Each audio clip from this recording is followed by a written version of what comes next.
Good morning viewers. শুরু করছি আবারও একটি নতুন ভ্লগ তোমাদের সাথে। তো আমি কিন্তু কিছুদিন আগেই চলে এসেছিলাম কলকাতায় মা আর দিদির কাছে। তো কলকাতায় থাকাকালীন আমাদের কিন্তু হঠাৎই সাডেন প্ল্যান হয়েছিল যে আমরা একদিনের জন্য মায়াপুর যাব। আমি যেহেতু খুব কম সময়ের জন্য এসেছিলাম, তাই আসার পরের দিনই কিন্তু আমরা মায়াপুর যাওয়ার প্ল্যান করেছিলাম। তো খুব সকাল সকালই আমরা কিন্তু সবাই স্নান টান সেরে একটা গাড়ি রিজার্ভ করে বেরিয়ে পড়েছিলাম কলকাতা দমদম থেকে মায়াপুরের উদ্দেশ্যে। তো দেখো, আমরা গাড়িতে ছিলাম আমি, আমার ছেলে, দিদি, জামাইবাবু আর মা। তো আমার হাজব্যান্ড যেহেতু কাজের জন্য আসতে পারেনি, তাই ও কিন্তু এই ট্যুরটা মিস করে গেছে। তো সকাল সকাল বাড়ি থেকে স্নান করে চা খেয়েই আমরা বেরিয়ে পড়েছিলাম এই হাইওয়েটা ধরে। তো আমরা রাস্তায় যেতে যেতেই ভাবছিলাম যে কোথাও একটা দাঁড়িয়ে কিন্তু আমরা ব্রেকফাস্ট করব। কারণ অনেকটাই রাস্তা, তো খিদে তো পেয়েই যাবে, কাজেই রাস্তাতেই আমাদেরকে কিন্তু ব্রেকফাস্ট সেরে তবে মায়াপুর ধামে পৌঁছতে হবে। তো রাস্তায় গাড়িতে এই ড্রাইভটা মানে এই জার্নিটা আমরা খুব এনজয় করছিলাম, গান চালিয়ে গল্প করতে করতে আমরা যাচ্ছিলাম। আর রাস্তার মানে ভাইবটা দেখে তো তোমরা বুঝতেই পারছো যে সকালবেলায় এরকম একটা হাইওয়ে ধরে যাওয়া মানে কতটা ভালো লাগছে। তো আমরা গোটা রাস্তাটাই খুব এনজয় করতে করতে কিন্তু গাড়িতে গিয়েছি, প্রচুর ভিডিও করেছি। আর যেহেতু ভ্লগে তোমাদের সাথে শেয়ার করব, তাই রাস্তার ভিডিও কিন্তু আমি বেশ অনেকক্ষণ ধরেই করেছিলাম। তো গাড়িতে এইভাবেই আমরা যাচ্ছি, খুব গল্প করছি, খুব আনন্দ করছি। যেহেতু নিজের লোক, সবাই একসাথে কোথাও সচরাচর যাওয়া হয় না, তো হঠাৎ করে যাচ্ছি জন্য কিন্তু মনটাও সবার খুব খুশি খুশি ছিল। তো আমরা যাচ্ছি যদিও সকালে, আর আমরা ফিরে আসব কিন্তু রাতের মধ্যেই আবার ব্যাক করব। তো এই দেখো, রাস্তায় যেতে যেতে আমরা দাঁড়িয়েছিলাম একটা হোটেলে, মানে হোটেল বা রেস্টুরেন্ট বলতে পারো, এখানে ব্রেকফাস্টের জন্য আমরা দাঁড়িয়েছিলাম। এটাও একদম এই যে দেখো, লোকেশনটা একদম হাইওয়ের ধারেই। মানে কেউ যেতে চাইলে কলকাতা থেকে মায়াপুরের দিকে হাতের বাঁ দিকে কিন্তু এই রেস্টুরেন্টটা পড়বে। তো এখানে ব্রেকফাস্ট সেরে আমরা কিন্তু আবার বেরিয়ে পড়লাম রাস্তা হাইওয়ে ধরে মায়াপুরের উদ্দেশ্যে। পেট শান্তি তো সব শান্তি।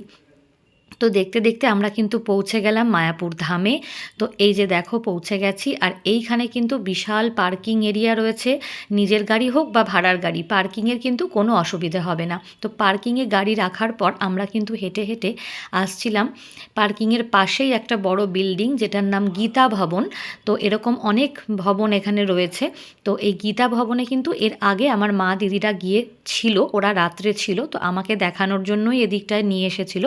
আমিও দেখলাম, ভিডিও করলাম। তো কেউ যদি চাও এখানে রুম নিয়ে দু একদিন থাকবে, তাহলে কিন্তু এই গীতা ভবনে অবশ্যই রুম নিয়ে তোমরা স্টে করতে পারো। খুব সুন্দর পরিষ্কার পরিচ্ছন্ন কিন্তু এখানের ব্যবস্থা রয়েছে। তো এরপরে দেখতেই পাচ্ছ, গীতা ভবনের একদম অপোজিটেই রয়েছে গাড়ির পার্কিং, কোনো অসুবিধে হবে না। তো তারপর আমরা ধীরে ধীরে ভেতরে প্রবেশ করছি। তো ভেতরে প্রবেশ করতেই দেখলাম এখানে অনেক বাস নিয়েও প্রচুর বড় বড় গ্রুপ এসেছে। আর এখানে পাশেই বাচ্চাদের খেলার পার্ক রয়েছে। খুব সুন্দর সাজানো একটা পরিবেশ, মানে ঢুকেই যেন মনটা সত্যিই খুব ভালো লাগছে। আর এই যে গোবিন্দাস প্রসাদম দেখছো, এটা কিন্তু একটা খাওয়ার জায়গা। এখানে টিকিট কেটে, মানে অর্থাৎ কুপন সিস্টেমে কুপন কেটে তারপর কুপনটা আর এক জায়গায় দেখিয়ে খাবার থালি নিজেদেরটাই নিজেদের নিয়ে টেবিলে বসে খেতে হয়। তো আমরা কিন্তু গিয়েই আগে কুপনটা করে নিয়েছিলাম, যাতে পরে যখন খাবো তখন যাতে আর লাইনে দাঁড়াতে না হয়। তো কুপনটা করে নেওয়ার পর এই যে দেখো, এখানে সব টেবিল চেয়ার রয়েছে।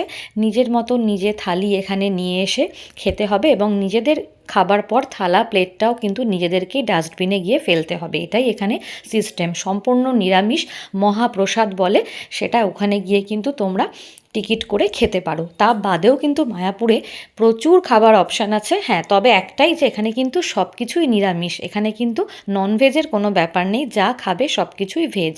তো তারপর আমরা ধীরে ধীরে ভেতরে ঢুকছি। ভেতরে ঢুকতে এখানে আর একটা হল দেখলাম, তার পাশে রয়েছিল চৈতন্য ভবন। এরকম প্রচুর ভবন এখানে রয়েছে। আর আমরা যেদিন গেছি সেদিন প্রচুর ভিড় ছিল। তো দেখো, কত সুন্দর একটা পরিবেশ এখানে, মানে চারিদিকে গাছপালা, গ্রিনারি, মানে খুবই সুন্দর। আর এরকম জায়গায় জায়গায় কিন্তু ম্যাপের মতো মানে করে দেওয়া রয়েছে, যাতে এত বড় এরিয়া কেউ কোথাও হারিয়ে না যাও বা চিনতে অসুবিধে না হয়। ম্যাপ দেখে দেখেই তোমরা কিন্তু ভেতরে কোন দিকটায় যেতে চাইছো সেইভাবে যেতে পারো। আর এই যে এটা হচ্ছে মেন মন্দির, যেটা আমি বহু বছর আগে গিয়েও দেখেছি এটার কাজ চলছে, এখনও কিন্তু এটার কাজ চলছে। ওখানে লোকজন বলছে যে 2027-এর মধ্যে হয়তো এটা কমপ্লিট হবে, তবে বলতে পারছি না 27-এ হবে না আরও কয়েক বছর লাগবে, কারণ অসাধারণ ভেতরের মানে ইন্টেরিয়ার, আর কাজও জোর কদমে চলছে। বিশাল বড় মন্দির।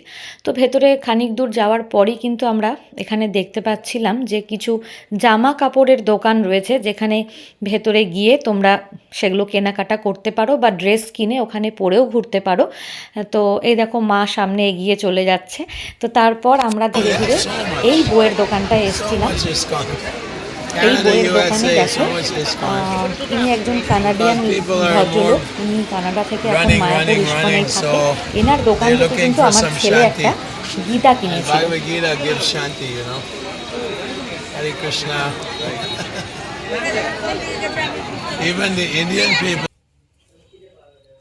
তো তারপর আমরা চলে এসেছিলাম গোশালায়। গোশালায় আসার পরে আমরা এখানে কিন্তু অসম্ভব সুন্দর ঘি কিনতে পাওয়া যায়। আমরা কিন্তু এখান থেকে কিনে নিয়েছিলাম খুব সুস্বাদু ঘি, যেটা মোটামুটি সবাই আসলেই কিন্তু এখান থেকে কিনে থাকে। তো তারপর গোশালায় যেহেতু ভিডিও করতে দেয়নি, তাই গোশালা থেকে বেরিয়ে আমরা চলে এসেছিলাম সোজা খাবার এখানে গোবিন্দাস প্রসাদমে। তো এখানে তো আমাদের আগেই বললাম যে টিকিট করাই ছিল খাবার, এখন জাস্ট আমরা লাইনে দাঁড়িয়েছি খাবারগুলো নেওয়ার জন্য। তো এই দেখো মহাপ্রসাদের থালিতে কিন্তু এই খাবারগুলোই দিয়ে থাকে। খাবারগুলো অসাধারণ টেস্টি, কিন্তু সম্পূর্ণ নিরামিষ, খুবই সুন্দর খেতে। তারপর এই যে দেখো ভেতরেই রয়েছে কাপড়ের দোকান। কেউ যদি চাও এখান থেকে এই পোশাকগুলো পরে ভেতরে সবাই ঘুরছে, তোমরাও চাইলে এই পোশাকগুলো কিনে ভেতরে চেঞ্জিং রুমে পরে ঘুরতে পারো বা কাউকে গিফট করার জন্য কিনতে পারো। অনেক রকম কেনাকাটির জিনিস কিন্তু ভেতরে রয়েছে, তোমরা চাইলেই সেগুলো কিনতে পারো, গিফট করার জন্য হোক বা নিজেদের ইউজের জন্য হোক।